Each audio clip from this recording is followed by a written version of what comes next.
안녕하세요. 연세대학교 치주과학 교실 이중석입니다.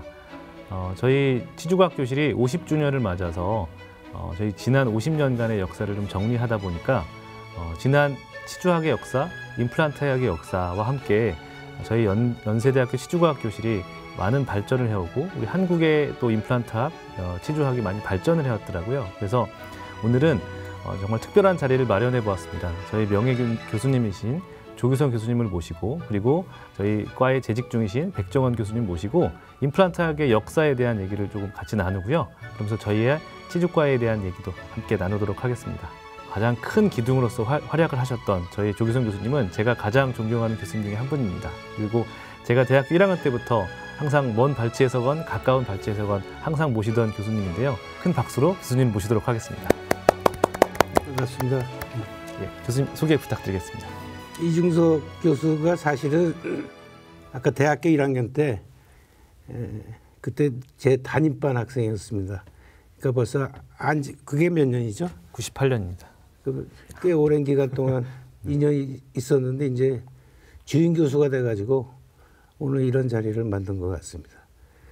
제가 주임 교수 때 30주년 행사를 준비했었는데 20년이 훅 지나가가지고 벌써 50주년이 된 것 같습니다.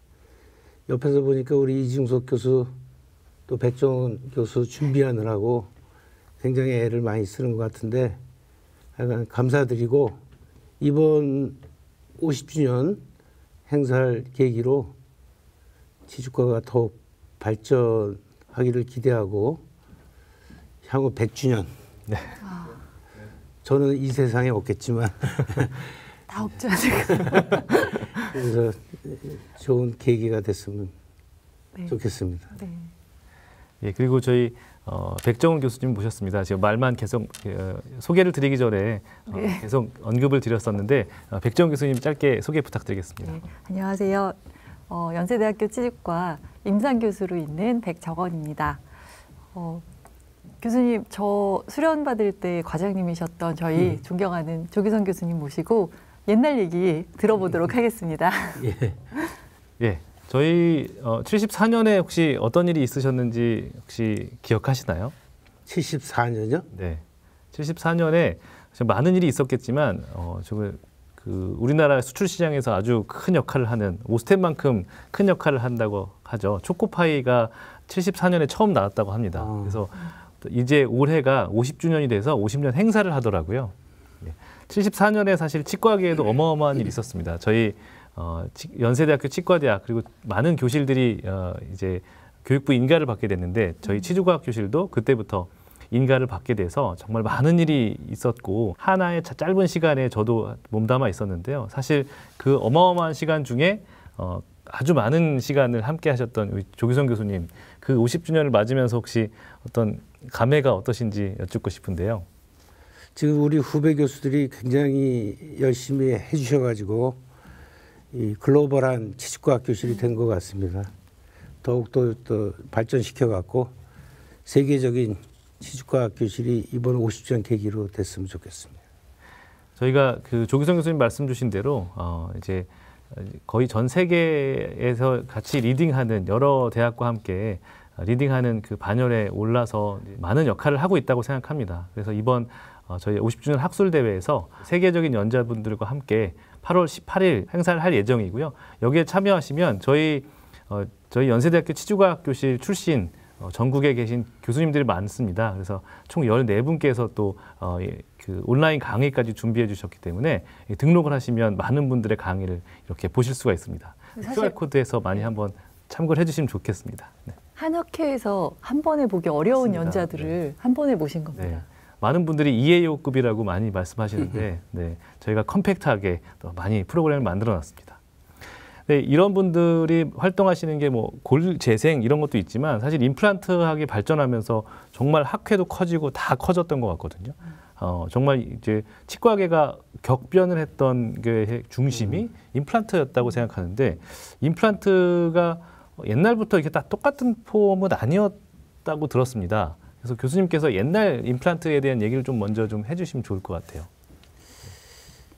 제 기억으로는 저런 서브페리오스테어 임플란트 뭐 이렇게 트랜스 예? 트랜스오스티아 골관통 임플란트 뭐 근데 그거는 많이 실제로 많이 안 쓰이고 대부분 많이 쓰인 게 저 브레이드 맨 밑에 있는 브레이드 임플란트를 대학병원에서 많이 거의 안 쓴 것 같고요. 개업이 위주로. 그래서 제가 수련이 때 한 80년 정도 되는 것 같은데 그때 수련이 세미나에 이제 브레이드 임플란트 연자를 초청해서 들은 적이 좀 있습니다. 시작은 뭐 50년, 60년, 70년대 브레이드를 했지만 주로 이제 우리가 본 거는 70년대 심었던 걸 제가 봤던 기억이 났고요. 우리가 현재 쓰고 있는 루트 폼은 80년대 들어와서 이제 좀 시작한 것 같습니다. 그 골마카 임플란트는 이렇게 보면 플랩을 다 연 다음에 이제 임프레션을 떠서 저렇게 만들었던 거죠. 네. 그리고 또 다시 그 캐스트가 나오면은 또 열어서 그렇죠. 이렇게 만들었던. 근데 좀 지나면 저기 잇몸이 다 노출돼 가지고 네. 인펙션 되고 이게 실패율이 엄청 높은 거죠. 그리고 저 골관통 임플란트는 저거는 이 턱을 뚫고 들어가는 거기 때문에 네. 저건 실제로 책에 있는 거지 네. 하기가 좀 그렇고요. 대부분이 저 브레이드 임플란트. 저 블레이드는 저 수련회 때 제거하시는 거를 몇 번 봤던 기억이 그래서 있어요. 제가 90년대 임플란트 시작했는데 그때 한 5년 전, 10년 전에 심은 것들 네. 그런 것들이 와서 제가 이제 염증 때문에 제거. 맞아요. 참고로 저 블레이드 임플란트 5년 성공률은 한 50%. 그래서 5년 정도 지나면 이게 주위가 이렇게 네. 오시오 인테그레이션이 안 되고 이게 레디오 루선트하게 파이브로스 티슈로 차가지고 한 반 정도는 이게 빼야 되는. 네. 아마 좀 그때 몇 네, 케이스를 제거하는 좀 걸 봤을 많이 거예요. 봤었어요. 저도 한 7, 8년 전에 한 환자분이 오셔서 제가 제거를 한 적이 있거든요. 아직도 남아 있는 분이 있더라고요. 있어요. 네. 그분은 뭐 한 꽤 오래됐겠네. 네네. 그러게요. 정말 한 오래 20년, 한 30년 넘게 20년, 했어요. 30년. 그래서 60, 70년대는 브레이드 임플란트. 80년대부터 이제 좀 이따 뭐 브레네막 얘기가 나올 수밖에 없는 건데 네. 그때부터 이제 루트 폼이 네. 이렇게 이제 시작이 되는 거죠. 골내에 이렇게 심는 게 이제 조금 보편화가 되고 그것들이 이제 더 발전하면서 이제 치아의 그 루트 형태로 이렇게 만들어진 거군요. 이게 다 이제 골래 임플란트 중에 이제 브레이드는 이제 60, 70년대 쓴 거고 오른쪽에 보면 저 실린더 형태로 된 거, 나사 형태로 된 것도 있고 실린더 형태로 돼 있는 것도 있고 지금은 우리가 표면이 뭐 SLA 뭐 이런 거 하잖아요.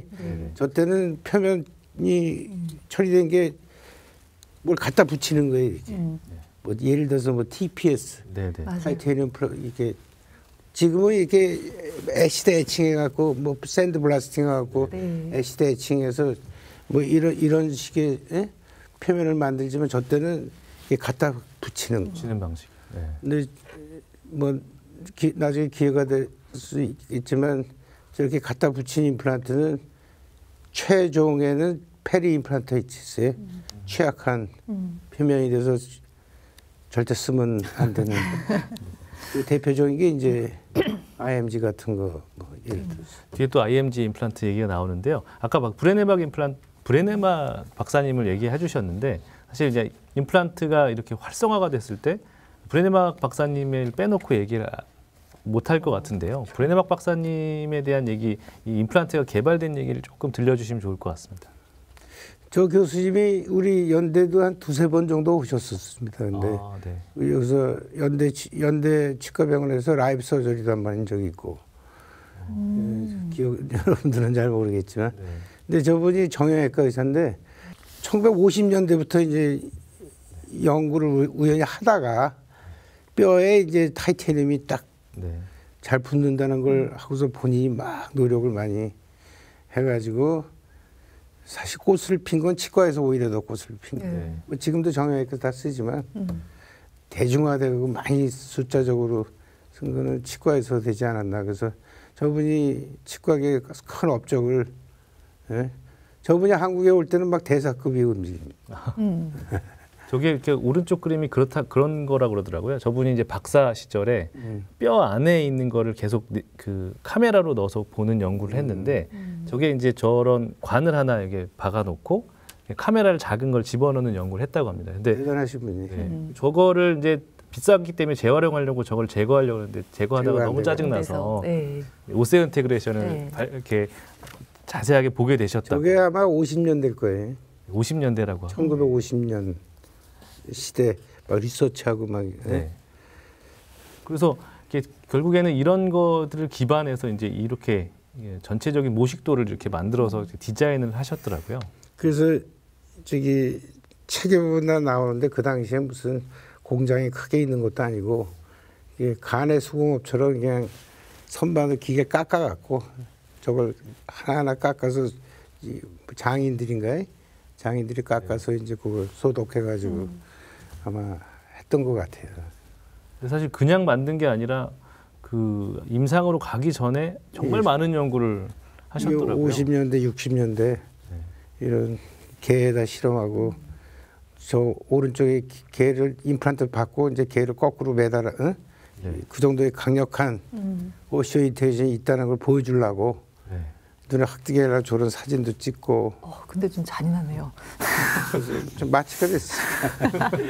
이렇게 거꾸로 임플란트에다가 매달아 가지고 이렇게 그만큼의 한 몇십 힘이 킬로 될 텐데 한 30킬로 저렇게 할 수 있다는 걸 보여주는 사진.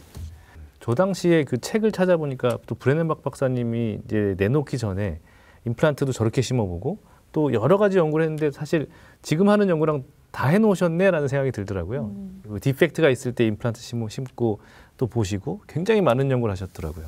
지금 저분이 그 만든 임플란트하고 현재 저기 50년대, 60년대면 벌써 몇 년 전에 한 50년, 60년 전 아니에요? 70년 전. 예. 70년 전인데 솔직히 그때 디자인하고 네, 지금 디자인하고 맞습니다. 크게 차이가 나는. 외모는 뭐 중간에 뭐 이렇게 이게 원통형도 있고 막 이렇게 했지만 최종 승자는 나사. 네. 형 임플란트가 승자 아니? 네. 그러니까 이분이 그 당시 그걸 만들고 이거에 저기 대항하기 위해서 여러 가지 실린더 임플란트 뭐 온갖 전 세계에 수도 없는 임플란트가 나왔지만 결국은 최종 승자는 이걸 기반으로 해서 나온 게 오늘까지 그러네요. 이렇게 된 것 같습니다. 정말 이분 보면 참 대단하신 것 같아요. 그러니까 다 박사 때 뭔가 알게 된 그 무언가를 하나를 가지고 이게 전임상부터 모든 데이터를 쌓으신 다음에 이렇게 무언가 특허는 이게 아니지만 지금 제가 옆에 사진 있지만 간의 수공업처럼 다 깎아서 네. 만든 거거든요. 그래서 오른쪽에 기구 담는 키트도 만들고 다 깎아갖고 손으로 그 맨 오른쪽에 임플란트도 깎고. 네. 그러니까 이게 전 임상 이제 실험 50년대 60년대 이걸 만든 거야. 한 60년대 만들었겠네. 이렇게 해서 이제 임플란트를 결국에 이제 환자에게 사람에게 시행을 하셨었는데 뭐 유명한 사진이네요. 네. 그렇죠. 그 전에도 뭐 여러 가지 뭐 임플란트를 그 전에 심은 거가 뭐 있을 수 있겠지만, 그러니까 현재 우리가 쓰고 있는 임플란트의 최초 저기는 이 브레넨박을 이 교수님이 1965년도에 저기 저분하고 기념으로 사진 찍은 거예요. 왼쪽이 환자고 오른쪽이 브레넨박 교수고, 그리고 저 환자가 몇십 년 쓰고 몇 년 제가 재직 시절에 돌아가셨어요. 지금 2005년에 돌아가셔서 총 40년을 그대로 40년을 쓰셨다고. 쓴 거죠. 대단 머신드 설페이스. 머신 서비스.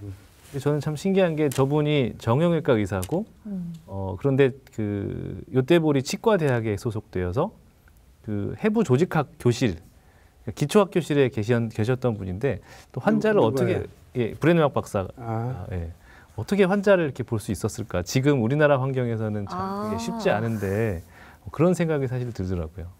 스웨덴에 가면 이분이 치과만 하는 게 아니고 오시오 인테그레이션 무슨 센터 같은 게 있어요. 맞아요. 그래서 거기서 뭐 정형외과, 뭐 다리 없는 사람, 귀 없는 사람에다 임플란트 받고, 코 없는 사람 여기다 임플란트 받고, 리해빌리테이션 발끝서부터 머리끝까지 모든 걸 다 재건하는 걸 임플란트를 이용해서.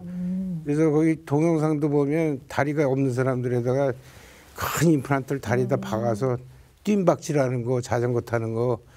그래서 치과만 한 건 아니, 치과는 그 중에 이제 일부분이고.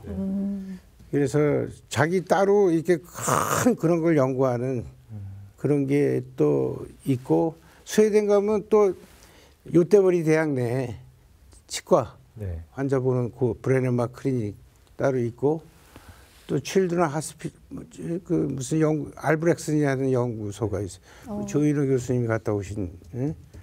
근데 거기서도 또 이렇게 그래서 몇 군데가 있어요. 그래서 브레넨마크 교수는 치과만 하는 건 아니고. 네. 근데 저분이 치과 의사가 아니잖아요. 네. 이게 이제 심을 사람이 없으니까 이제 본인이 했는데 이런 얘기 되는지 약간 좀, 예? 좀 굉장히 정형외과 의사라든지 굉장히 터프하더라고요. 수술하는 걸 봤는데 연대 와서 수술하는 거. 뭐 재미난 얘기가 있는데 제가 뭐 돌아가신 분. 네. 재미난 얘기는 나중에 또 다른 기회에서 들으면 좋을 것 같습니다. 근데 저는 그 수련 받을 때도 왜 브레넨마크 임플란트가 아니고 노벨 바이오 케어일까? 네, 그때는 이제 제가 할 때는 노벨 바이오 케어였고 처음에는 아마 노벨 파마로 이렇게 했던 것 같습니다. 노벨 바이오 케어는 나중에 나오는. 네. 미국으로 회사가 넘어가면서 아마 노벨 바이오 케어가 됐던 것 같고. 노벨 파마가 맞습니다. 네. 그게 노벨이라는 그러니까 아마 노벨상이랑 연관이 있는 것 같은데 그때 만들었던 그 총포 만들던 대포 만들던 회사에서 이 서포트를 하면서 이제 그 임플란트를 만들고 화약도 만들고 그래서 저 맨 오른쪽에 이렇게 마크 있는 거 있죠, 이렇게. 네네. 저기 대표 화살표 있고 그런 거. 저 로고가 그려진 엔진이 학교에 남아 있더라고요. 브레넨마크 하면 저 로고가. 네, 저 로고를 저희는 되게 오래 봤어요. 했었습니다. 근데 이제 그분이 아마 정형외과 의사다 보니까 그리고 이제 유럽의 북유럽에 있다 보니까 이렇게 미국까지 가는 데는 시간이 좀 걸렸던 것 같더라고요. 미국에 이제 83년도에 승인이 났더라고요. FDA 승인이. 근데 82년도에 그래서 전 세계적으로 폭발적인 이제 관심을 받게 된 때가 있었다는데 그게 바로 1982년도 토론토 컨퍼런스가 있었다고 합니다. 그래서 그때 이제 보철 전공하셨던 알프 박사님께서 아마 그 학술대회를 주최를 하고 보니까 초대된 사람들을 보니까 브레넨마크부터 알브렉슨 그 요테보리에 있는 브레넨마크 클리닉에 있는 많은 분들이 초대가 돼서 강의를 하셨어요. 아까 얘기했지만 브레넨마크 교수 또 알브렉슨 또 저 자부 교수 그 당시 아주 굉장히 유명하신 분이고 저 토론토 컨퍼런스 때문에 이제 제 기억에는 브레넨마크 임플란트가 아까 첫 환자를 65년도에 심었다고 그랬잖아요. 네. 그 82년도면 몇 년? 17년? 예, 17년이 지난 거죠. 그래서 제 기억에는 토론토 컨퍼런스에서 뭐 쟤네들은 데이터가 중요하니까요. 그래서 브레넨마크 임플란트 그동안 심었던 걸 롱텀 10년, 15년 팔로우업 해갖고 90% 넘는 뭐 위치에 따라 좀 다르겠지만 평균적으로 그런 성공률을 보여줬기 때문에 사람들이 이제 신뢰를 갖기 시작한 거죠. 근데 저 당시에 이제 80년대에 저렇게 막 활성화가 되기 시작했는데 한국은 그 당시에 교수님이 아마 그때 수련 막 받으실 때쯤이 아닌가요? 82년도면? 82년도면 끝나고 군대 갔을 텐데요. 79, 80, 81년도까지 제가 수련 받았는데 아까 얘기했지만 80년도, 81년도에 수련인 세미나에 브레이드 임플란트 그래서 강의를 들었던 기억이 나고요.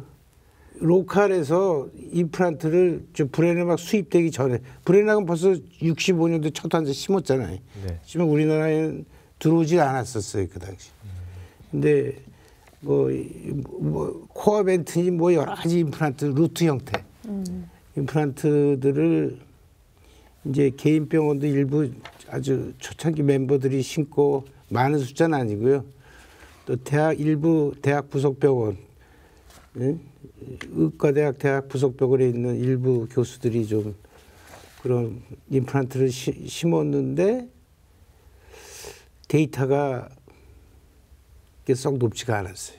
모양은 브레넨마크 비슷하게 그리고 표면 처리도 뭐 애시드 애칭도 하고 그랬는데 뭐 한 60% 뭐 70%. 교수님도 임용되시자마자 임플란트 시작하신 건 아니신 거죠? 아니죠. 85년도에 제 임용이 됐거든요.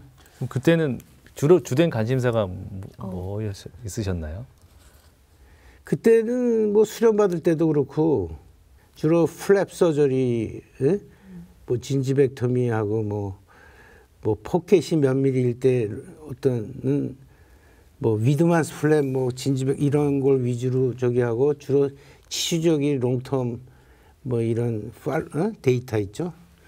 뭐 7mm가 넘으면 플랩 뭐 하고 뭐 이렇게 거의 뭐 이런 기본적인 거기에 치우쳐 갖고 치주. 근데 너무 매일 똑같은 거 하니까 재미가 없어 갖고. 원래 똑같은 거 하는 거 되게 재미없어 하세요. 안 좋아하거든요.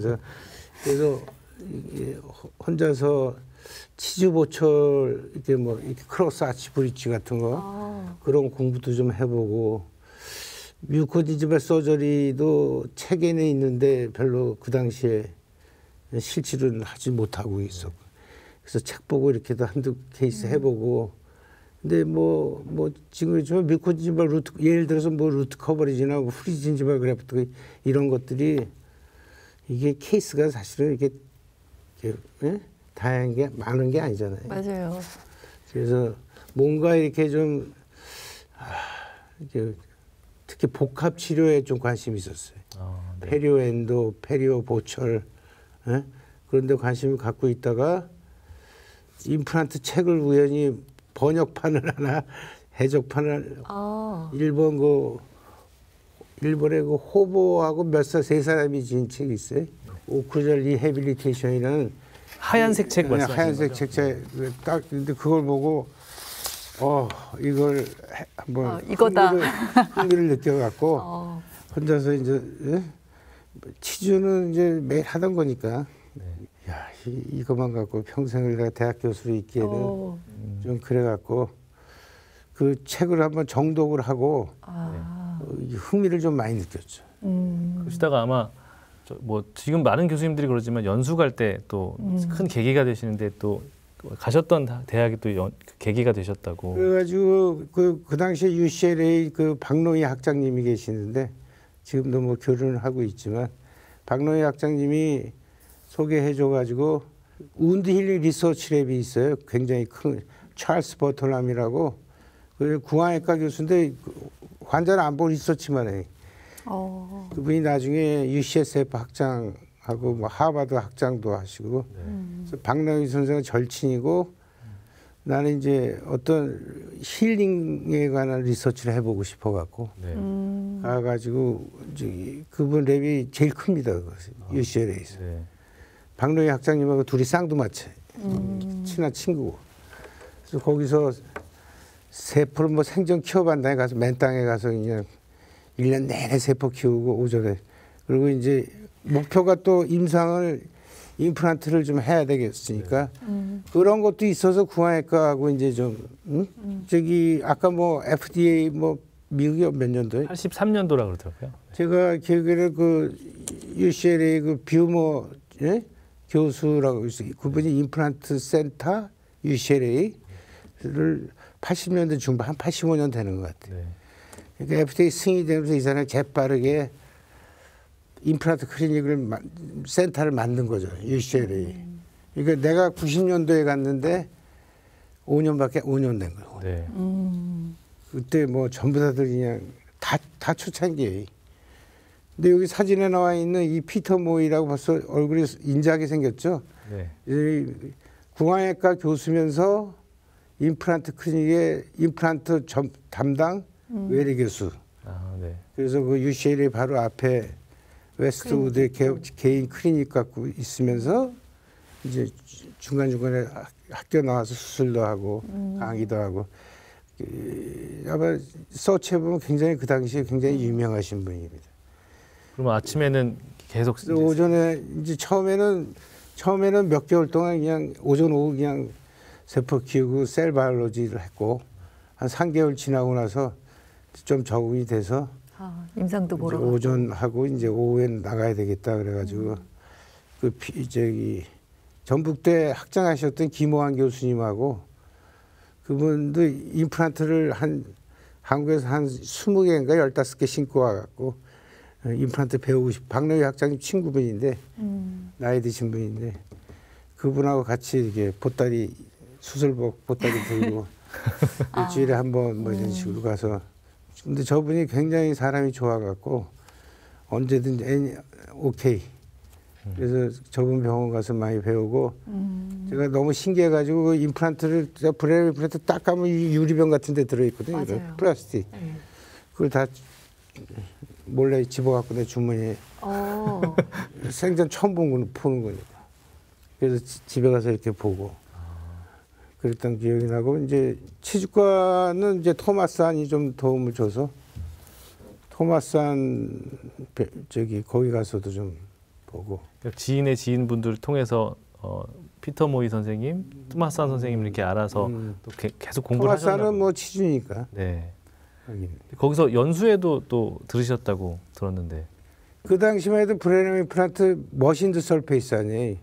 그래서 이게 정확하게 저기 안 하면 이게 실패할 확률이 높기 때문에 오시테리진 지금은 심어도 막 다 붙는다고 생각하잖아요. 맞아요. 지금. 근데 그 맞아요. 당시에는 안 그래요. 그래서 연수를 받지 않으면 임플란트를 그래서 그 서티피케이트를 보내줘야 임플란트 살 수가 있어요. 그럼 나 한국에 귀국해서 임플란트를 써야 되는데 예? 연수증이 있어야 될 거 아니에요. 서티피케이트 종이 쪽 하나를 받기 위해서 그때 또 이제 한 1,500불인가 서저리만 받았어요. 그때 돈이 없어갖고 1,500불 냈는데 뭐 비지팅 교수라고 200불인가 300불 깎아주더라고. 그래서 3일 동안 그거 듣고 뭐 모델에다도 심어보고 우리 90년대 초창기에 임플란트 연수들 우리 많이 했잖아요. 네. 그런 아주 기초적인 것부터 이제 그런 거 막 아나토미도 얘기하고 뭐 엑스레이도 얘기하고 맞아요. 수술 과정 얘기하고 똑같이 그다음에 뭐 오시오 인테리션이 뭐냐 뭐 아주 기본적인 것부터 지금 그 당시에 뭐 모델에다도 박아보고 그렇게 그래서 3일 동안 서티피케이트 받고 그냥 고의 간직하고 그걸 들고 한국에 와서 나중에 뭐 얘기는 하겠지만 브레이마 임플란트 심을 때 그 서티피케이트를 보여줘. 그러고 나서 몇 년 지나서 그거 없었어요. 왜냐면 옛날에는 지금 말씀하신 것처럼 표면도 지금 저렇게 반짝반짝거리는 머신 서피스에 사실은 스레드도 그렇게 지금처럼 더블 스레드도 아니었고 형태 자체가 고정이 좋지 않은 임플란트여서 실제로 연수회가 굉장히 필요한 부분이기도 했던 것 같아요. 그다음에 그때는 이제 오시오 인테리션을 보장을 못 하니까 맞아요. 네. 지금은 거의다가 뭐 크레스탈레이션 하잖아요. 네. 그때는 베스티블라이션이에요. 그래서 이렇게 베스티블라이션 갖고 링구알을 제껴갖고 신고 덮어야 돼. 그러니까 건드리면 안 되는 거예요. 그러니까 맞아요. 수술하고 열리면 나면 이 끝이에요. 베스티블에다 이션을 해놨으면 얼마나 아프겠어요.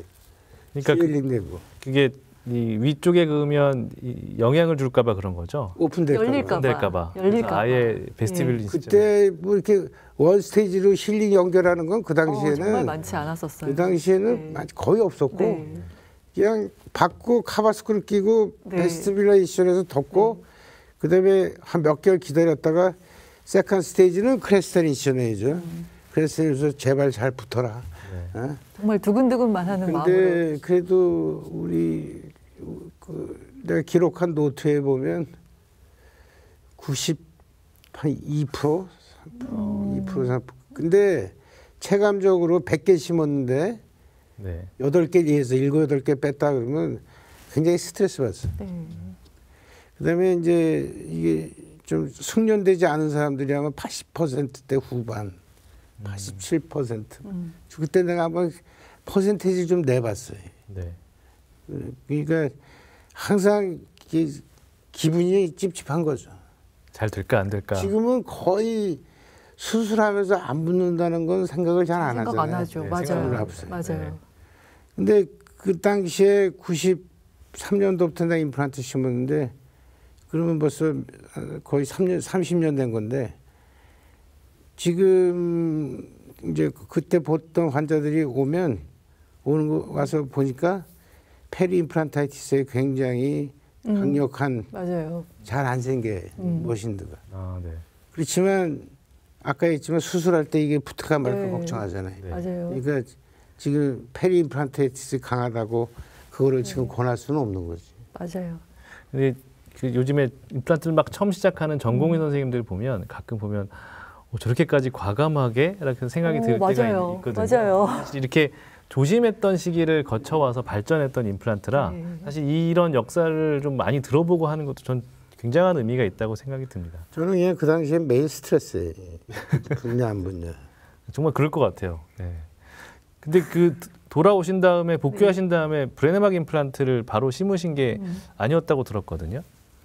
근데 브레네막 임플란트 심으려고 왔었는데 그때 이제 우리 연세대학교 중앙외과에서 91년도에 내 미국 가 있을 때 그래서 중앙외과에서 브레네막을 처음 심었어요. 그래서 나도 와서 이제 브레네막을 하려니까 겹치지 않냐. 그 와중에 91년도에 나 1월에 귀국했는데 그때 이제 주식회사 신흥에서 이렇게 IMG 임플란트라고 이 TPS 임플란트 실린더 형태 밑에 구멍 뻥 뚫린 거 저 임플란트인데 저기에 IME라고 여기 플라스틱 패턴이 있어요. 저 위에. 그러면서 저게 리가멘트에 우리 치아가 약간 움직이잖아요. 리가멘트 때문에. 저게 리가멘트 역할을 한다. 이 하얀색 이 그렇죠. 플라스틱 보이고. 패턴이. 예.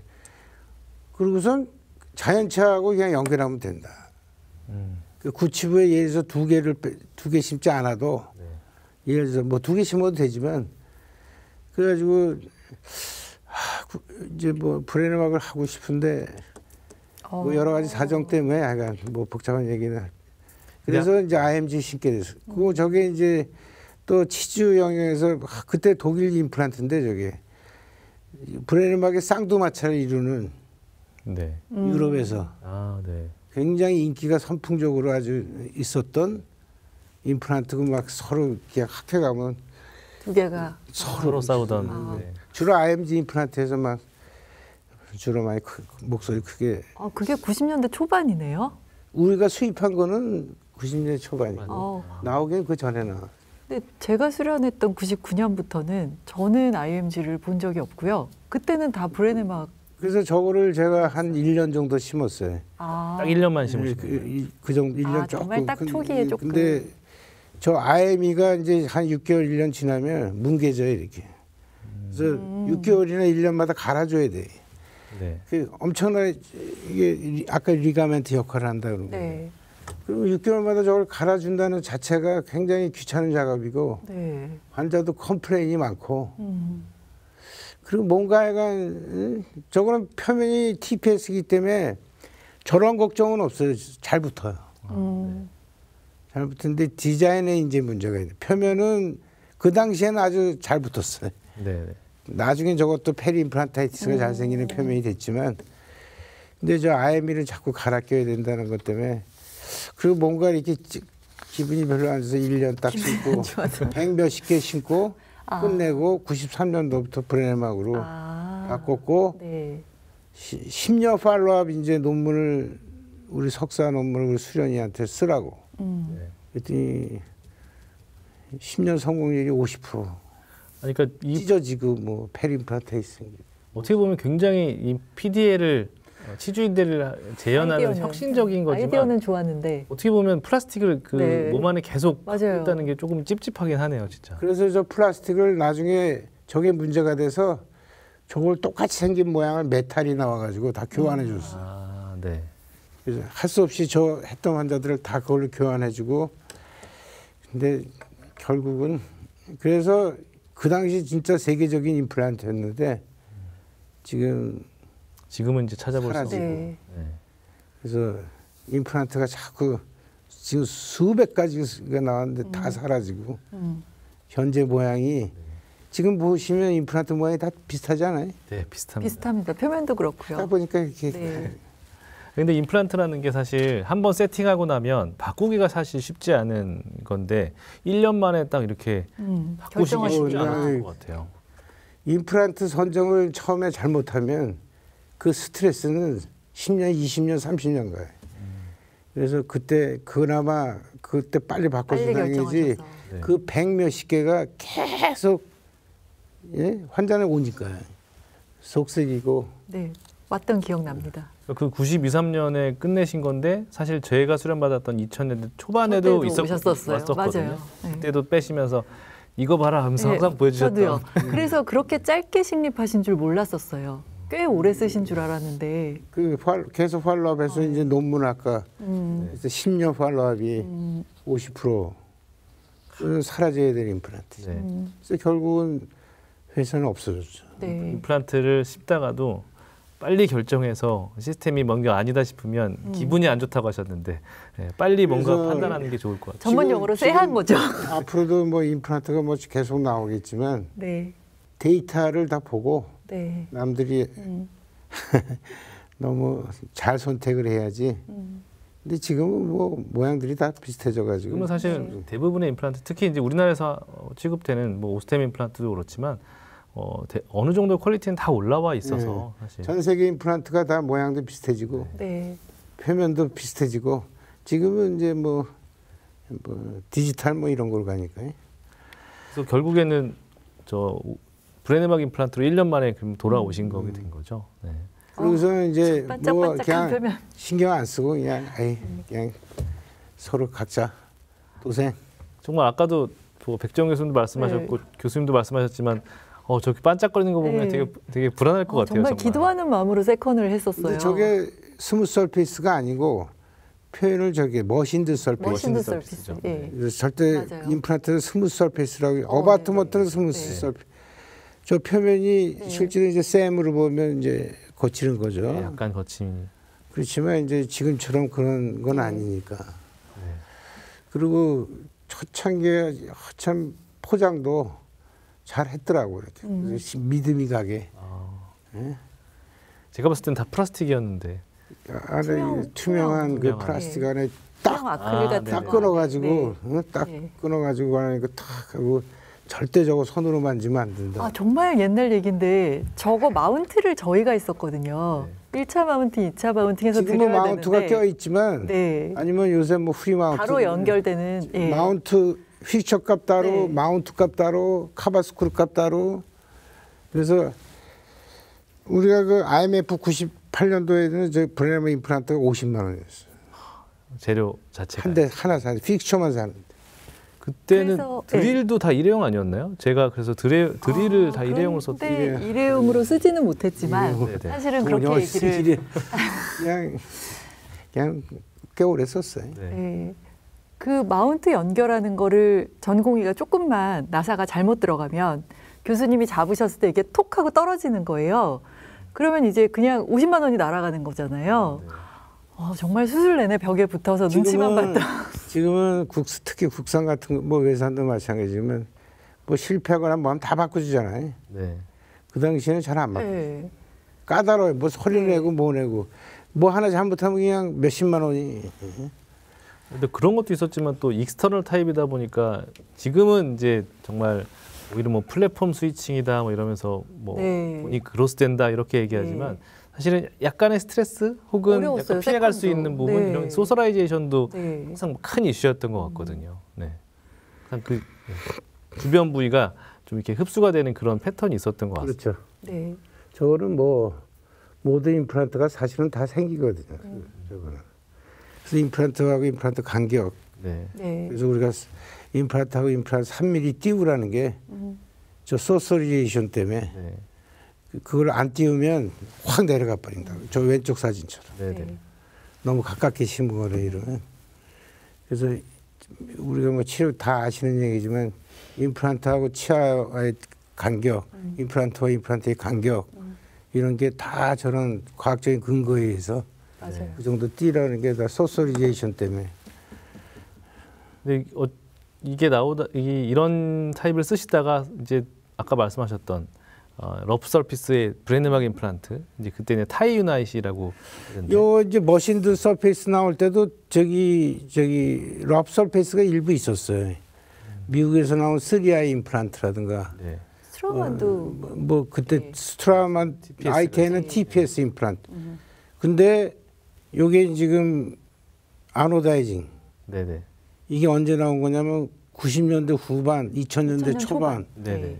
그때 이제 브레네막은 아노다이징 설페이스가 나왔고 스트라만 ITI는 그때 SLA라는 게 나왔어. 네. 그래갖고 야 드디어 이제 러프 설페이스 네. 시대가 왔구나. 하도 저 머신들 때문에 스트레스 받아갖고. 정말 다 붙겠구나 이제. 그래서 저도 막 하도 스트레스 받아갖고 네. 3i 저기 뭐 미국 거 3i 그건 애쉬 대칭이거든요. 네. 그것도 써보고 저 써보는데 그래도 메인은 이 주는 브레네막하고 네. 그 다음이 ITI였다. 네네. 근데 유럽 학회 EAO 학회에서 드디어 이제 EAO 학회에서 저걸 발표를 한 거예요. 브레네막은 아노다이징으로 가고 ITI는 SLA로. 그래서 표면이 다르죠. 네. 왼쪽이 아노다이징이고 오른쪽에 SLA입니다. SLA죠. 근데 결론적으로 말하면 아노다이징이 참패. 졌죠. 네. 참패.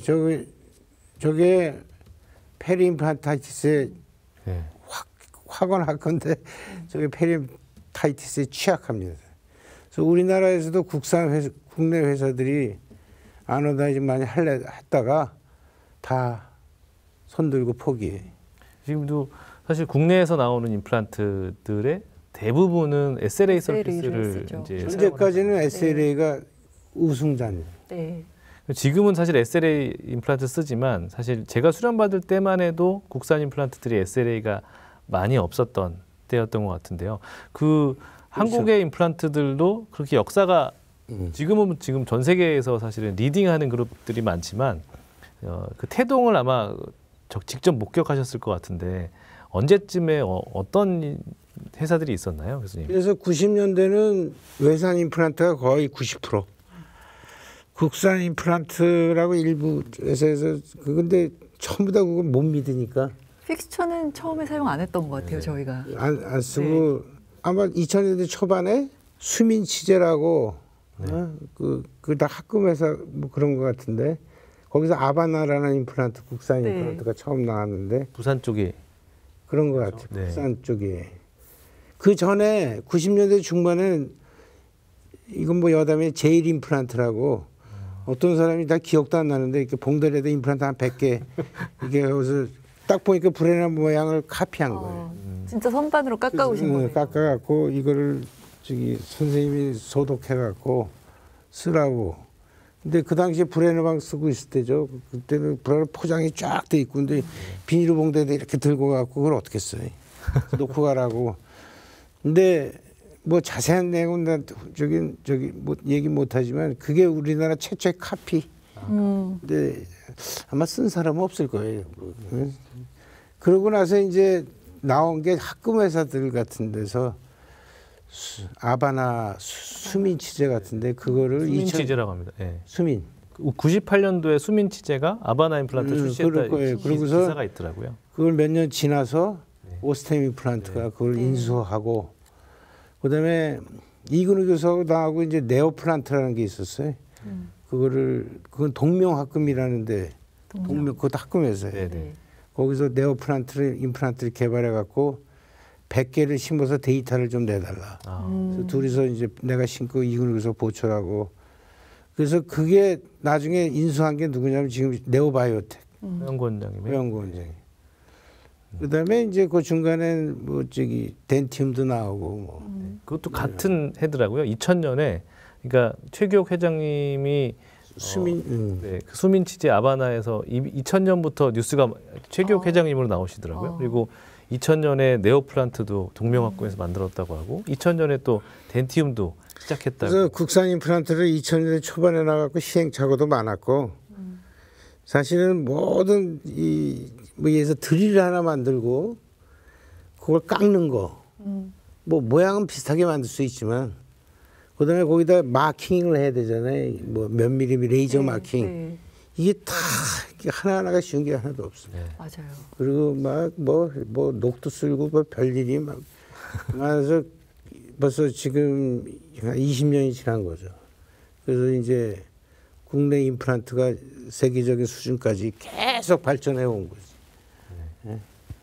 뭐 오스템도 어마어마한 회사지만 뭐 한국 회사들이 임플란트를 엄청나게 많이 판매하고 있고 지금 뭐 성공률도 다 좋지만 그 여러 회사들이 이제 한국의 임플란트를 굉장히 많이 드높이고 있는 것 같더라고요. 제가 보기에는 향후 한국 임플란트가 세계를 제패할 거예요. 오. 지금도 거의 제패한 거 아닌가요? 너무 빠른 시간 안에. 합치면 이제 왜냐하면 우리나라 뭐 삼성 뭐 이런 식으로 LG 뭐 전자처럼 거의 뭐 제패하지 않을까? 사실 이렇게 조금 더 단가가 싸서 그렇지 팔리는 개수로 따지면 사실 오스템이 더 1위일 수도 있다. 뭐 이렇게 얘기하는 사람도 있더라고요. 뭐 그거는 이제 정확한 사실은 저희가 확인할 길이 없지만 아주 좀 우리나라도 2000년 초반에서 그러면서 수많은 좀 시행착오와 그러면서 그거 고치고 변화시키고 그래갖고 다들 말들은 못하지만 이제 뭐 페리임플란타이티스 문제 뭐 이래갖고 현재까지 계속 발전해 오고 앞으로 좀씩 더 발전하는데 지금 상당히 거의 발전이 많이 된 것 같아요. 네. 큰 변화가 없잖아요. 네. 임플란트가 항상 유행을 탔던 것 같아서 제가 수련받았던 2000년대 이제 초중반 중반 정도만 해도 그 마이크로스레드가 임플란트의 제일 큰 화두였던 것 같거든요. 근데 지금은 논문이 정말 많았었어요. 네, 근데 지금은 굉장히 많이 사라졌어요. 그때 이제 스웨덴의 그 아스트라 임플란트가 이제 막 나오면서 사람들이 뭔가 새로운 걸 하고 싶어 하잖아요. 맞아요. 그래서 이제 매일 뭐 브레네마코 머신, 그 나사 형태, 또 뭐 ITI 그런 형태, 거기에만 익숙하다 아스트라가 딱 나오니까 위에 뭐 마이크로스레드도 있고, 그래서 그걸 흉내내기 위해서 국산 임플란트를 이제 그걸 카피해서 이제 비슷하게 다 만들기 시작했죠. 거의 모든 회사가 다 그걸 만들었죠. 지금 마이크로스레드 있는 거 있나요? 다 없어진 것 같습니다. 이거 왜 없어졌을까요? 네. 임플란트가 뭔가 새로 생겼다가 없어질 때는 이유가 다 있는 거예요. 없어질 때는 슬그머니. 그래서 저도 그걸 이제 스레드 있는 걸 했더니 이제 처음엔 안 나타나고요. 한 5년 지나면 스레드 있는 데까지 이렇게 보너스와서 페리 임플란타이티스. 그래서 평생 하여간 임플란트를 편하게 쓴 날이 없었어요. 30년 심었는데 아노다이징 때문에 페리 임플란타이티스 생기고 초장에 브레네막은 옥시 인터넷이 안 될까 봐 걱정하고 그다음에 또 마이크로 스레드 되면 뭐가 했더니 결과는 안 좋은. 근데 지금 나오는 임플란트 디자인은 현재까지는 없고. 그래서 제가 5년 10년 이렇게 지나서 롱텀으로 봐도 아주 안정적인 좀 큰 뭐 조금씩의 그런 정도의 문제는 뭐 모든 임플란트 나오니까. 네. 하지만 그 과정에서 그런 게 있었다는 걸 아셔야 될 거예요. 그래서 저는 마이크로스레드 뭐 나오지도 않지만 아노다이징 뭐 이런 거 아마 저 표면에 무슨 제 생각은 저 아노다이징 저 표면이 케미컬한 게 완전히 제거하기가 좀 어렵지 않았나. 여러 역사에서 사실은 이제 이런 것들을 겪으면서 하나하나 가려내는 시간들이 그러니까 네. 온몸으로 그냥 다 그거를 이제 경험을 하셨던 것 같아요. 근데 그런 것들의 데이터가 너무너무 중요했었는데 사실 저희 치주과에서 그 임플란트 매니저라는 게 사실 수련받을 때 임플란트 매니저를 기록하는 게 정말 큰 일 중에 하나였거든요. 이거 2000년에 이제 저희 교실에서 이제 찍은 사진이었는데요. 여기 보면 그때 이제 여기 계셨던 백종원 교수님도 이제 그때 수련회 계셨고 조규성 교수님 여기 앞에 이제 교수님 계시고 그때 이제 제 선배님이죠. 노현수 선생님이 만들어 놓은 그 마이크로소프트의 억세스라는 프로그램으로 만든 그 임플란트 매니저라는 프로그램이 있어서 DB 프로그램이었거든요. 되게 지금 생각해 보면 정말 엄청나게 앞서갔던 그 프로그램이 아니었나. 거기 안에 그 교수님이 심으신 거, 그다음에 다른 술자들이 심었던 모든 데이터가 다 들어가 있었거든요. 저 당시에는 지금 2000년대 중반부터 팩스 시스템하고 EMR 같은 게 됐지만 그리고 이제 임플란트를 심었으면 대학에 있으니까 논문을 내야 될 거 아니에요. 근데 92년도에 심었다고 그러잖아요. 네. 근데 논문 내봤자 이미 다 나와 있는 거. 어? 무슨 의미가 있겠어요. 무슨 또 케이스를 뭐 획기적인 걸 내는 것도 아니고. 그래서 안 되겠다 싶어갖고 10년 동안 논문을 안 냈어요. 임플란트론요? 그렇죠. 데이터. 네네. 맞아요. 그래가지고 내가 기억은 못하겠지만 그 당시에 10년이 지나면 논문을 내겠다. 그래서 그 전에 데이터를 그동안 우리가 심었던 데이터를 모아보자. 그래가지고 우리 노현 선생이 컴퓨터의 대가아니 그래서 내가 원하는 사항을 네. 이런 걸 쭉 얘기하고 프로그램을 좀 만들어 달라. 그래갖고 노현 선생이 만들었어요. 네. 데이터를 이렇게 쉽게 할 수 있게. 그리고선 그때 인턴 잡이 데이터를 다 논문 그때는 뭐 EMR이 없었으니까 종이 차트 보고 맞아요. 다 거기다 입력하는 게 네. 일의 스트레스예요. 그것도. 네. 그래가지고 뭐 수천 개를 이제 데이터를 넣어가지고 그리고 10년 지나면서부터 논문을 쓰기 시작해서 제 기억에 한 60, 70편 이상. 성재 선생님이 첫 논문이었던 네. 것 같아요. 그래갖고 석사 논문은 다 그거. 네. 박사 논문은 동물 실험. 그런 식으로. 정말 근데 그 기록을 하셨기 때문에 기록을 시작하셨기 때문에 데이터가 좀 쌓였고 그거를 정말 말씀하셨지만 교수님 말고도 다른 교수님들도 논문을 내셨거든요. 아마 그 데이터 다 이용해서 네. 하는 네. 100여 편은 나오지 않았을까 싶은데 100여 편 이상 나왔을 거예요. 그런 그 당시만 해도 60, 70편이었어. 그런 데이터가 있었기 때문에 사실 아까 말씀하셨던 그 이런 걸 해봤더니 좀 안 좋았더라, 좋았더라 이런 것들이 노하우가 그렇죠. 더 적층이 되지 않았나 싶고요. 그게 사실 회사도 당연히 영향을 받았을 거라고 생각을 합니다.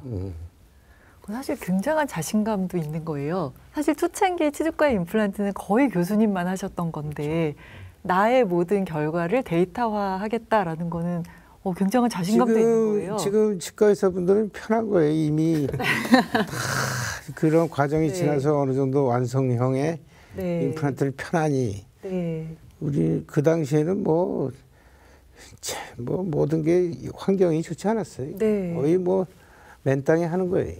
정말 술자 탓이 아니라 제품 라인의 문제도 많았었고요, 실제로. 근데 더군다나 사실 지금 생각해 보면 그때 당시에는 그 데이터를 대부분의 선생님이 하셨던 거고 선생님이 만들라고 해서 만들어서 이제 한 라이브러리인데 이거를 아무나 접근하게 하셨고 사실은 아무나 다른 교수님들도 갖다 써 논문 쓰면 그래 잘했다 이렇게 하셨거든요. 더군다나 저희는 아직도 기억나는 게 PPT 같은 거 강의하실 때 쓰신 거를 니네도 나중에 갖다 써. 예전에 그러셨어요. 네, 그러셨어요. 진짜. 사실 그게 지금도 생각해 보니까 그게 쉽지 않거든요, 맞아요. 절대로. 네. 네. 근데 그 당시에 난 무슨 생각했냐면 그걸 내가 예서 혼자 이렇게 꿍치고 갖고 있어봤자 임플란트는 발전할 거고 그게 필요할 때 빨리빨리 내가 그랬을 거야. 수련이도 카페 갖고 나가서 그 지역에 가서 피해 가지고 나가서 지역에 나가서 맞아요. 뭐 예서 강의해라. 강의가 있으면 네. 가서 해라. 맞아요. 이게 도움이 많이 될 거다. 맞아요. 그러셨어요. 그렇게 하라 그래서 이제 카피했다. 그 저런 것도 있어요. 그 슬라이드를 저거로 이제 컴퓨터로 바꾸는 거. 맞아요. 옛날에 옛날엔 캐로제로 돌렸을 때. 네. 그거를 이제 애들 보러 그 대신 내가 니네한테 미안하니까 뭐 슬라이드가 수만 장을 이제 바꿔야 되니까 가지고 와라. 그럼 니네도 좋고. 맞아요. 그래서 나는 이제 그렇게 해서 수련이들의 노력으로 그걸 다 디지털화 해갖고 그걸로 강의를 했고 최중준 선생님 그걸 잘 안 하셔가지고 최후의 남은. 마지막까지 캐럿을. 근데 이게 임플란트를 쭉 하시다가 사실은 임플란트가 워낙 활성화되면서 고리식, 그다음에 GBR, 사이너스 어그멘테이션 이런 여러 곳에 가는 막 거죠. 갔던 것 같아요. 그래서 제가 수련 받을 때는 교수님이 하시는 사이너스 어그멘테이션 이런 걸 공부했었거든요. 근데 어쨌든 고리 재생에 관심을 두다 보니까 교수님도 한 축이 또 BMP 또 관심이 되게 많아지셨던 것 같아요. 그래서 그 연구는 정말 많이 하셨잖아요. 그래서 임플란트를 하다 보면 결국은 골 재생을 네. 건드리지 않을 수가 없어요. 그래가지고 우리가 고텍스, 우리가 GTR도 있고 GBR 있잖아요. 근데 네. 저는 뭐 GTR보다는 가이드 티슈 리제너레이션, 가이드 본, GBR 쪽에 이제 관심을 갖고 거기 많이 해봤죠. 막 그때 고텍스 갖고 막 해서 노출도 되고 뭐 본이 되니 많이 뭐 그다음에 이제 사이너스도 90년대 초중에는 사이너스 안 했어. 왜냐 브레르막에서는 사이너스를 권지 않았어요. 그 자이고마 임플란트 하던 그래서 때인가요? 그렇죠. 틸티드 임플란트도 네. 있어요. 스웨덴 자체에서 사이너스 그래프트라는 네. 걸 인정을 잘 안 네. 했어요. 학회 가면 좀 해주고. 근데 결국 어떤 리서치에 의해서 그리고 그 당시에 무슨 사이너스 무슨 번호 넣냐 무슨 번호 넣냐 말도 많았어. 어느 게 좋다 어느 게 좋다 뭐. 하여간 지금은 이제 사이너스는 다 네. 정리가 돼요. 정리가 어느 정도 네. 됐죠. 뭐 자각으로 이식하는 사람 없잖아요. 네. 지금. 그때 뭐 자각을 이식만 해야 된다 뭐 이런 사람 뭐 그리고 논문 데이터 보여줘도 믿지도 않고 서로. 그래서 구강암명약한 사람은 자각을 이식해야 된다. 일리학 봉그래프트에서 입원해갖고. 일리학부 실제로 하셨었어요, 진짜. 그렇죠, 많이. 네. 그래서 구강외과에서 이제 하여간 이제 그런 걸 다 했는데 결국은 한계가 본 재생에 뭐 스텝 컨덕션, 인덕션 뭐 이러잖아요. 근데 그거 모든 본그래프트가 뭐 한계가 있더라고요. 근데 96년도에 우리 그 전부터 김종관 선생님하고 교류가 있었던 그 비케쇼 교수님이 네. 그 수프라알베올라 디펙트라고 페리오 디펙트에다가 그런 BMP 여러분들 잘 아시는 BMP 갖고 이용해 갖고 이렇게 수직골 재생을 시킨 사진을 보여주면서 야, 나 세상에 태어나서 저렇게 환상적이죠. 수직골 재생이 일어난다는 걸 저건 상상도 못했던. 그러면 저걸 하면은 야 우리가 GBR 할 때 블록본 그래프트 안 해도 되는구나. 네. 블록본 본 떼어갖고 말했어. 얼마나 힘들어요 환자가. 야 그래서 흥미를 가지고 근데 기회가 딱 단기 연수. 아까 UCLA는 장기 연수 1년 갔다 온 거. 네. 96년 후에 이제 로마린다 대학이라고 네네. 그 비케시 교수님 글로 오셔갖고 가서 BMP 그 전에 우리 과에서 개를 BMP 이용해서 몇 마리 잡았어요. 그래서 그 슬라이드를 가지고 일단 미국 가서 논문을 쓰고 거기서 또 열댓 마리 그 BMP 비케시 교수와 같이 BMP 개를 잡았습니다. 그리고 그 당시에 또 이태리 교수인 트롬벨리라는 교수가 있어요. 트롬벨리. 엄청. 그분 교수도 와갖고 나랑 친하게 지냈는데 반은 트롬벨리가 수술하고 반은 내가 하고. 그래가지고 그걸 이제 수술을 끝나고 비케시 교수님 마지막에 딱 BMP 넣을 때 딱 나타나서 그 수프라 알베올라 디펙트 만드는데 엄청나게 힘들거든요. 네. 몇 시간 걸립니다, 몇 시간. 그래가지고 비케시 교수님이 좀 미안했던지 몇천 불 주더라고요. 그래가지고 그거 가지고 저 캐나다 여행 한 일주일 갔다 오고. 그래서 그것도 논문 쓰고 그러면서 결과가 아주 뭐 책들 보시면 다 알겠지만 그래서 이거 해야 되겠다. 그래가지고 96년도에 6개월 갔다 와서 BMP를 해야 되겠다. 그래서 그 당시에는 우리 김창성 교수님이 펠로였나? 펠로우였어요. 펠로우. 네. 그래서 이거 한번 해보자. 그래서 김창성 교수하고 저하고 왼쪽에 계시네요. 네. 네, 그래서 BMP 논문을 시작했고 이걸로 연구비는 그 이후는 다 이거로 국가 연구비는 한번 무조건 성공해. 거의 100% 성공. 네. 그 당시 BMP는 획기적인 거니까. 맞습니다. 네. 그래서 뭘 해서 프로토콜을 내도 그냥 다 그러니까 돈이 생기잖아요. 그래서 그 돈으로 이제 연구실도 세팅도 하고 뭐 이렇게 하고 창고에다가 연구실, 나중에는 세포 실험실. 세포 실험실. 맞아요. 그래서 지금의 우리 실험실이 좀 커졌잖아요. 네. 그 기반이 된 거죠. 네. 나중에는 한국 여러 회사들이 또 BMP를 만들었던 것 같아요. 정말 많은 회사들이. 근데 그 당시에는 저기 미국의 그 보스턴에 있는 제네틱 인스티튜트에서 개발한 그 차이니즈 햄스터 오바리셀 이용한 리컴비넌트 네네. 휴먼 BMP 그거를 했는데 굉장히 고가입니다.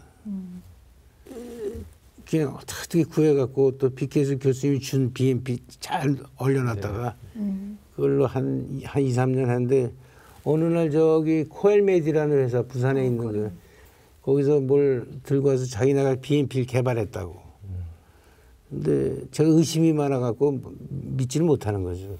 그래서 그건 이콜라이를 이용해서 한 BMP. 그러면 간단한 실험을 한번 해보겠다, 동물 실험을. 그래서 쥐 갖고 이제 그 전에 했던 실험하고 똑같은 방법으로 실험을 했는데 결과가 괜찮더라고요. 그래서 그때부터 이제는 국내 그러니까 BMP는 뭐 거의 그냥 무상으로 받았어요. 난 논문을 내주면 되니까.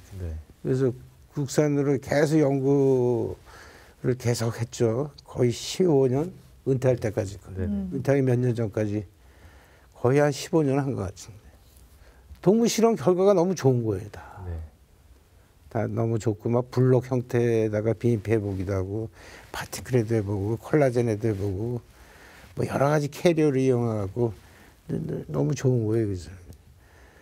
그래가지고 이거를 임상에 적용해야 되겠다 그래가지고 식약처에서 그 코엘메디라는 회사랑 얘기해갖고 안정성 테스트를 해갖고 제가 임상 실험을 해서 사실 결과는 썩 좋지는 않았어요. 근데 안정성 테스트가 돼가지고 통과시켰어요. 하여간 식약처. 그래서 임상에 쓸 수가 있는 계기가 된 거예요. 몇 년도인지 잘 기억이 안 나는데 그 당시에 그걸 우리가 이제 통과시켰는데 또 다른 쪽에서는 대웅제약인가? 그래서 거기서도 BMP 대웅제약, KBB 뭐 이런 많이 비슷한 시기에 이제 그래서 거기도 뭐 식약처 뭐 어떻게 해가 거긴 주로 구강외과 쪽하고 하고 코엘메디는 나하고 했고 그래서 이제 BMP 갖고 이제는 동물 실험을 할 이유가 없다. 이제는 휴먼 실험을 해야 되니까 그래서 그 이게 뭐 사이너스도 기억이 나실 거예요. 사이너스도 해보고 뭐 했는데 써서 제가 근데 생각보다 동물 실험에서는 결과가 좋은데 휴먼에서는 결과가 이렇게 그래서 그때 뼈저리게 느낀 게 동물하고 사람은 다르구나. 근데 그런 것도 있지만 이게 워낙 좋은데 이게 사실 어떻게 쓰느냐 그리고 어떤 목적으로 쓰느냐도 다 다를 것 같아서 그래서 이제 그러고서 제가 은퇴를 했는데 그 BMP 책 언제 나온 거죠? 작년인가? 작년에. 우리 후배 교수들이 이제 총 집대성애들이 그동안의 데이터 뭐 해서 BMP라는 책을 그래서 작년에 저도 거기 참가했지만 그래서 이제 앞으로 해야 될 거는 뭐 BMP도 뭐 새로 개발해야 되지만 그 티슈 엔지니어링에서 가장 그게 뭔지 찾아내야 되는 여러분들이 해야 될 일이고 BMP가 아닌 또 다른 재료가 나올 수도 있고 그런 거를 찾아내야 되는 게 저는 거기까지 못하고 이제 은퇴했습니다. 20년 이제. 저희가 뭐 찾아야 할 숙제도 많지만 또 잘 찾아내면 또 지금은 약간 간과됐더라도 혹은 실망했더라도 또 좋게 사용될 수 있을 것 같고요. 사실 뭐 못하셨다고 하지만 사실 지금 하신 것만으로도 임플란트가 세상에서 그게 처음 시작되면서 사실 거의 시작과 함께 그리고 한국의 1세대로서 이렇게 임플란트를 진행하셨고 그 시행착오라고 하셨지만 그거는 누구나 그 시대 안에서는 겪었어야만 했던 것 같거든요. 그런 것들을 다 데이터화해 주셨고 또 모두에게 공유해 주시면서 사실은 여기에 있는 회사 그리고 여기에 있는 학교에 있는 사람들 모든 사람들 그리고 지금 현재도 임플란트를 수술하고 계시는 많은 분들이 그 기반이 되게 하지 않았나 생각이 듭니다. 정말 저희가 대표해서 감사하다는 말씀을 제가 좀 드리고 싶습니다. 저는 치주 공부하는 선생님들이 알고 있었으면 좋은 게 정말로 똑같은 거 하지 않고 항상 새로운 거, 신선한 거 찾아서 뭔가 해보시려고 했던 게 저희가 가장 배워야 될 점이 아니었을까 싶습니다. 저는 이게 반복되는 거 별로 되게 지루해하세요. 지루해하고 우스갯소리를 뭔가 이렇게 도전해 재밌고 그렇습니다. 저희가 이제 역사를 되짚어보는 시간을 한번 가졌고요. 저희 조규성 교수님 모셨는데 마지막으로 저희 후배 치과의사분들에게 한마디 맺은 말로 부탁드리겠습니다. 이제 임플란트는 이제 거의 뭐 디자인이나 뭐 이런 거는 이제 거의 다 온 것 같고, 임플란트의 이제 미래는 이 디지털 임플란트 쪽으로 지금 가는 것 같고, 그다음에 우리 대학에 계신 분이나 뭐 업체에서도 이 페리 임플란타이티스, 제가 은퇴하기 한 10년 전부터 치료의 한 30-40% 거의 50% 가까이 치료가 다 페리 임플란타이티스 치료였습니다. 그래서 이 페리 임플란타이티스가 덜 생기는 임플란트의 디자인, 표면은 뭐 나노 테크놀로지를 이용할 수도 있고, 디자인도 가장 이 페리 임플란트 안 생기는 디자인을 표면을 개발해야 되고, 또 디지털 임플란트 그거는 거역할 수 없는 그건 추세고. 네. 그래서 그런 쪽으로 많이들 공부들 하시고 또 변화에 이제 따라가시길 바라고, 그다음에 그건 이제 일반적인 얘기고, 50전 준비하는 다시 한번 이중석 교수님, 백승 네. 또 뭐 교실 분들, 연주회 회원분들 진짜 고생 많이 하고 어차피 하는 거 즐거운 마음으로, 그래서 올해 50전 행사를 잘 마무리했으면 좋겠습니다. 아유, 네, 감사합니다. 감사합니다. 방금도 말씀 주셨지만 이 앞에도 그림이 있지만요. 저희 연세대학교 치주과학교실 50주년 맞아서 여러 가지 행사도 준비하고 있고, 이런 역사를 또 많은 사람들에게 얘기해 주고는 그런 시간도 갖습니다. 또 저희가 이제 준비한 8월 18일에 저희가 또 행사도 준비하고 있으니까요. 많은 분들 와주셔서 봐주시고 같이 해주시면 참 좋을 것 같습니다.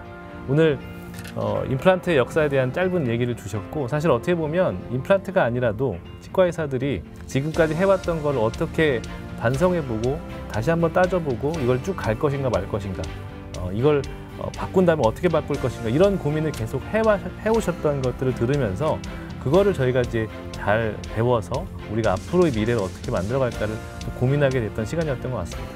오늘 긴 시간 임플란트 역사에 대해서, 그리고 지난 과거에 대한 얘기를 해주셨던 조기성 교수님께 다시 한번 감사드립니다. 네, 네, 감사합니다. 오늘 이 시간 마치도록 하겠습니다. 감사합니다. 감사합니다. 이거 리허설 아니지? 끝난 거지? 끝났습니다. 수고하셨습니다.